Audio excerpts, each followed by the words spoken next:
Welcome back, denizens of the night, to V Rising. The next V Blood carrier we're after is going to give us our second soul shard. They're called Gorecrusher the Behemoth.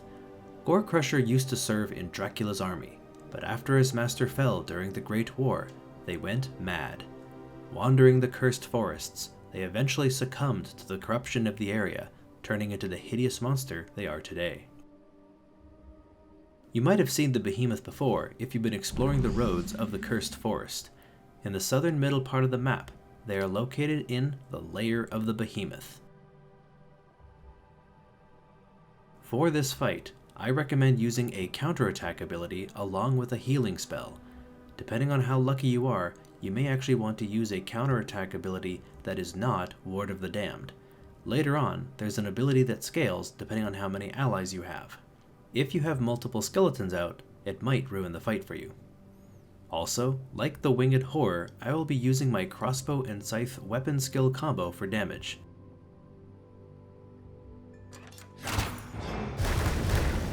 Lastly, don't forget to refresh your soul shard powers, if you have any, before heading out.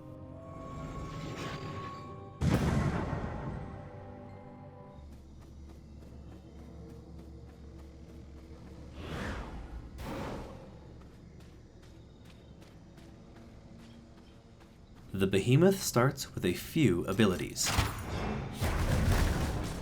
They have a large, uncounterable slam that shoots delayed shockwaves out in all directions. They have a quick charge that throws you into the air if you're hit, stunning you on landing. And if they glow red, a 3-hit melee combo with some complicated sidestepping. For the 3-hit combo where he glows red, he attacks to your right, your left, and straight down the middle. You can avoid this by walking left, right, then left again to avoid it without getting hit. He also has a simple jump attack. If you see a red ring below you, move out of the way.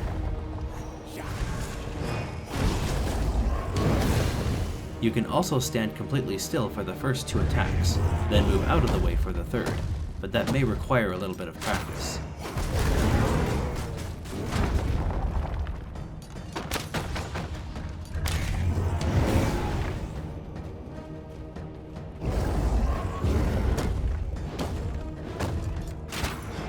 If they use a slam attack, you'll almost always have to dash out of the way to avoid damage. Fortunately, the whole attack is slow enough that you can easily heal yourself right afterwards. After some time, he'll unlock a new ability where he does a triple charge. This charge tries to predict your movement, so you'll have to lead the behemoth, then turn around at the last minute to avoid all 3 charges.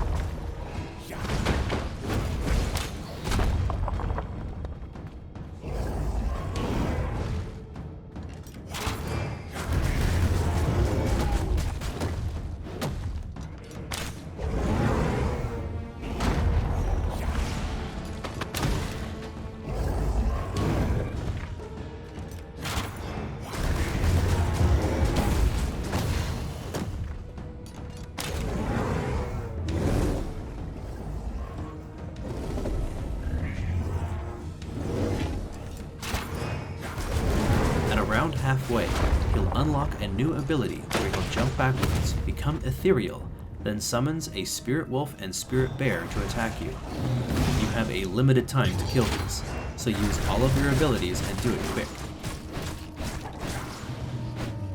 When he comes out of his trance, he'll charge at you with an attack. You can't avoid this. You must counter or dodge this one. There's one important thing about this summoning ability you should be aware of. While Ward of the Damned is great at producing skeletons to take aggro off of you, this specific ability will scale the more allies you have. If you have 2 skeletons out, it will summon 3 wolves and 3 bears instead, making this much harder for you.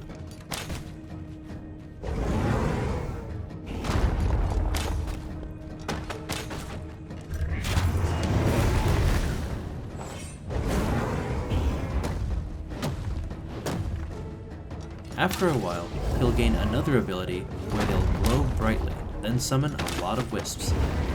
Wisps will damage and weaken you if you touch them, but you can also use them to trigger counterattack abilities as well.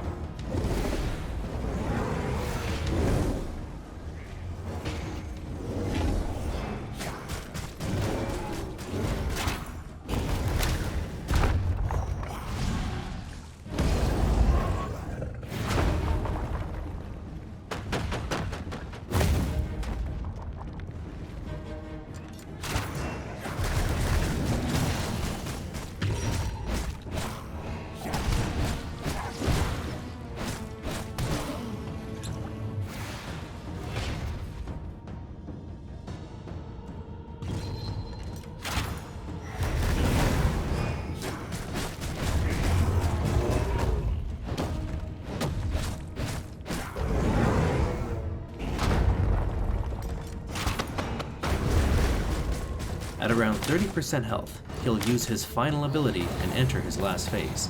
This time, the illusion he summons is himself. You now have to fight 2 behemoths at the same time. The behemoth illusion uses the same triple charge and 3-hit combo ability. You can damage the illusion, but even if you drop its health down to 0, it will only knock it out of the fight for a little bit, as it will regenerate health and rejoin the battle all over again. At this point, your priority should be to focus on damaging the behemoth and ending the fight, and only damage the illusion if it's convenient. It does have much lower health, so there might be times where knocking it out for a bit will help you focus on the real fight.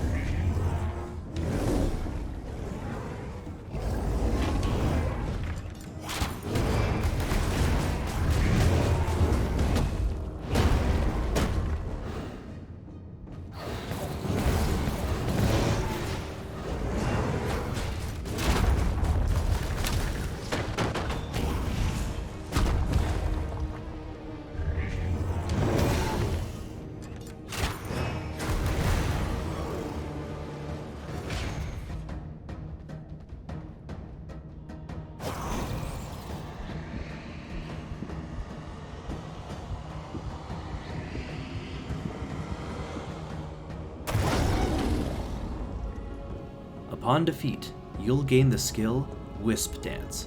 It surrounds you with 3 small wisps that weaken and damage enemies that are close.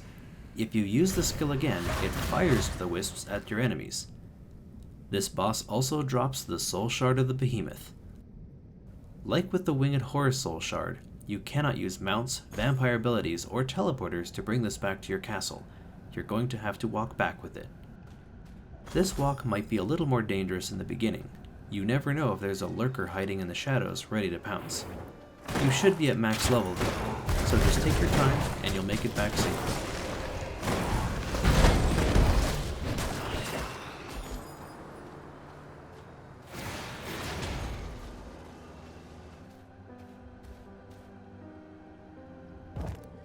Once you've placed down the Soul Shard, you now have access to a buff that raises Garlic and Holy resistance to 50, increases movement speed by 5%, and increases your resource yield by 20%.